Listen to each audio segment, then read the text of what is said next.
who to choose for the Lantern Rite 4-star 2025. To respect your time, this is my tier list of all those characters and their relevant constellations. The idea of this tier list is that you can just go from left to right, from top to bottom, to see which character or constellation is stronger, adding more value to an average account. Now, of course, with any tier list or recommendation, I cannot know the specific nuance of your account, and I cannot know which character you like. So I advise you to look at this list as an additional source of information to help you choose. Alright, that is the full tier list, but if you want to know why I put things where they are, then stick around. So some of the more popular characters will have their constellation ranked, because oftentimes when we select the Lantern Rite 4-star, we could consider their constellation as well. Actually, Xiangling is free. There we go. Alright, that is the preliminary tier list. I'm gonna fill in the constellation. Isn't she a Xiao? Lanyan. I assume that's who you're talking about. She is a shielder, an Anemo defensive option. That's the Anemo shield you've been asking for 2 years. Now where's the Hydro shield? Would you like to see a Hydro shield? Hello? Hi. No. You have what you asked for.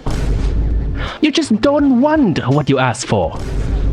Gaming is here. Realistically, if Xiangling is not free, she's gonna be here, but Xiangling is free from Abyss. Now, to help you with deciding stuff and pulling for constellation or not, I will also put some of the best characters constellation in here for you to decide. C2 Xingqiu vs C4 Xiangling. This battle will be legendary.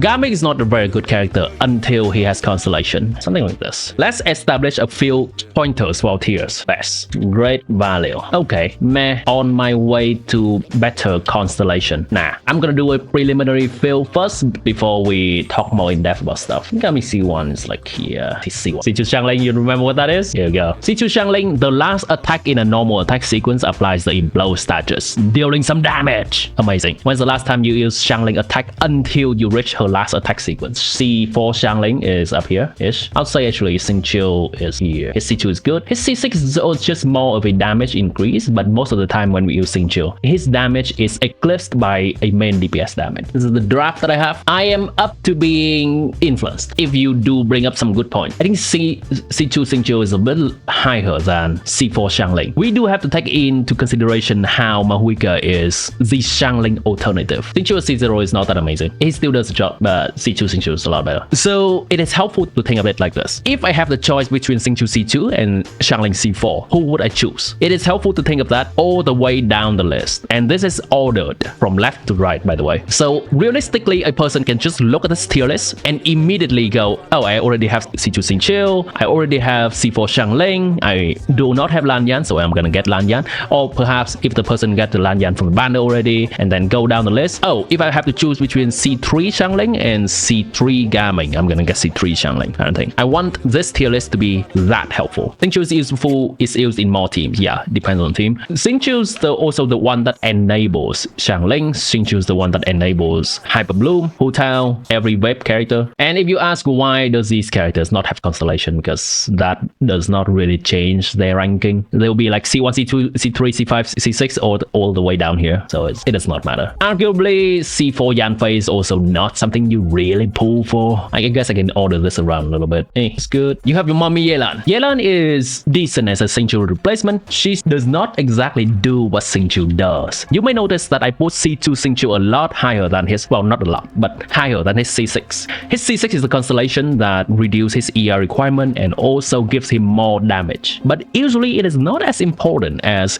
being able to apply Hydro a lot, which is what Xingqiu C2 gives. On that note, actually C1 should be a little bit higher because it does apply more Hydro. Usually choosing between Xingqiu and Yelan is a situation when we want either more damage or more defensive utility. Let's use Candace as a Yelan stand-in. In this situation where we already have heals, we already have Rite being not able to interrupt it during her burst, Yelan's better, 100%. But for example, in a team like this, gonna be a toss-up between Xingqiu and Yelan, because Yelan does a little bit more damage, but she's not really buffing anyone because there's no dedicated on-fielder in this team. And some person could say that I prefer the defensive utility of Xingqiu. The swords going around us give us a little bit more room to do things. They reduce the incoming damage. They make us less prone to being knocked around. And Xingqiu could be said that it's useful in this case. Now it's gonna be especially useful in this case. So there are situations where both of them shine or not shine. That is also why his hydro application and defensive utility is more valuable than his actual personal damage, which is down here. Xingqiu for skill issue, I see. You could say that. A lot of people do not play the game to express their skill. A lot of people play this game to have fun, and it's fine to have skill issue. That's the average player experience. Xingqiu or Xiangling C3. Xiangling C3 takes precedence because it's closer to Xiangling C4. Lanyan C2. Lanyan C2 is a comfortable constellation. Let me show you what exactly it does. Lanyan C2 is a constellation where her shield gets better. Whenever the shield is active, when your active party member normal attack deals damage, 40% of the shield's damage absorption will be restored, up to its original maximum absorption. It is a massive increase in her shield strength. 2 procs of this, and her shield's coming from around half of Zhongli's shield HP to become equal to Zhongli's shield HP. Usually I do not give this much consideration to a constellation that is purely defensive, but this is a lot. C3, C4. C3 is a big increase. C4 is quality of life increase, but very nice quality of life regardless. Gaming C0 is a meme. C6 Xiangling is something. C4 is element mastery for team. C3 is more shield strength. C1 on my way to better constellation, which is C2. C5 is on my way to better constellation. It doesn't do much. No.